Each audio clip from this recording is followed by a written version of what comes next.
Right now, somewhere in the ocean, something below the surface could end your life in under 10 seconds. You wouldn't see it coming. You wouldn't hear it coming.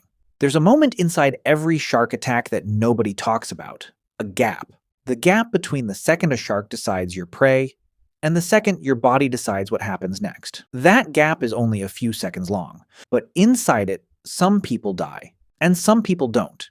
This is about the ones who didn't, and what happened inside that gap. Sharks have had 400 million years to perfect their half. That's older than trees.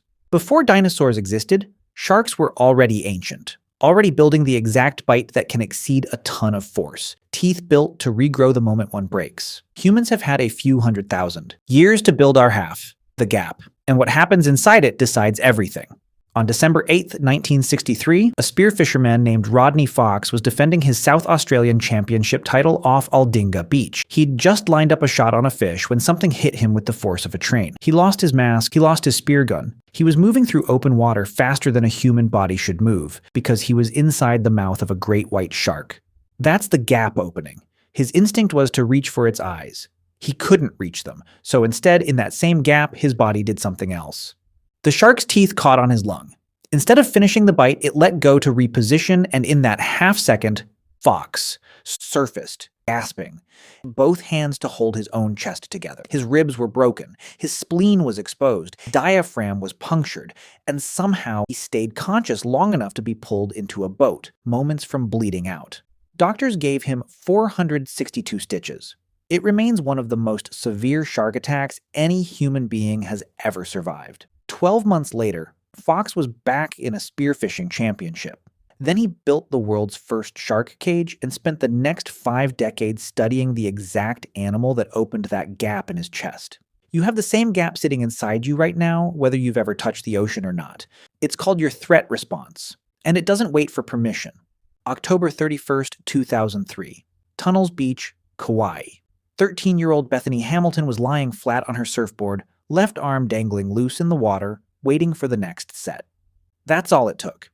A 14-foot tiger shark rose beneath her and closed its jaws around her arm. Witnesses said the water didn't just turn red, it looked like someone had opened a valve. And here's the part that should be impossible. Bethany didn't scream. She paddled herself to shore with one arm while losing more than half the blood in her body, calmly telling her friends what had just happened to her. You'd assume the pain alone should have stopped her. It didn't, and the reason why is stranger than you'd think.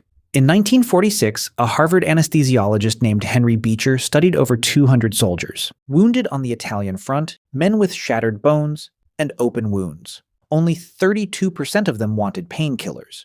Compare that to civilians with the exact same injuries, where 83% begged for morphine. The difference wasn't the wound, it was the gap. In a real crisis, your brain floods itself with its own chemical painkillers, clearing your head and shutting off panic long enough for your body to act. That's not luck. That's the gap doing its job.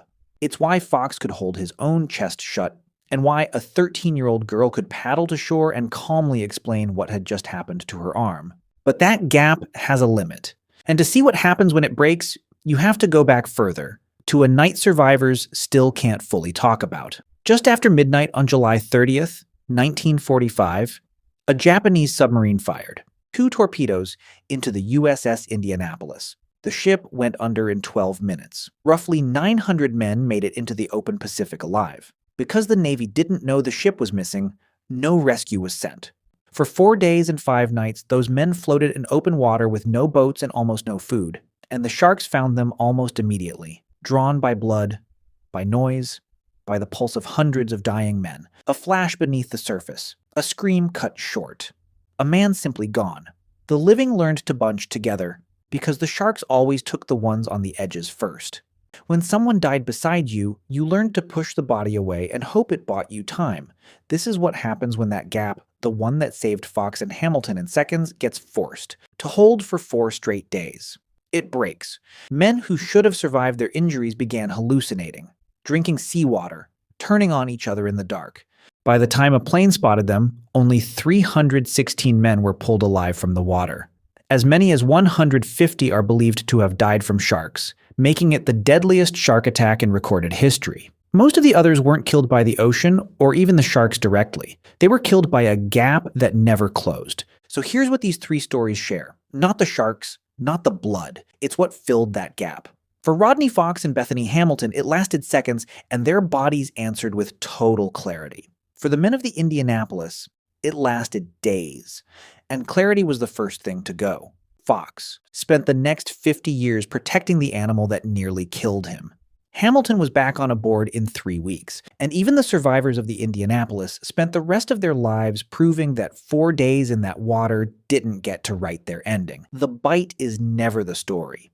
It's what happens inside that gap, the few seconds or the few days between the attack and the decision your body makes without asking you. The ocean has had 400 million years to perfect its half. You've had your gap this whole time too, quietly running underneath everything, waiting for a moment it hopes never comes.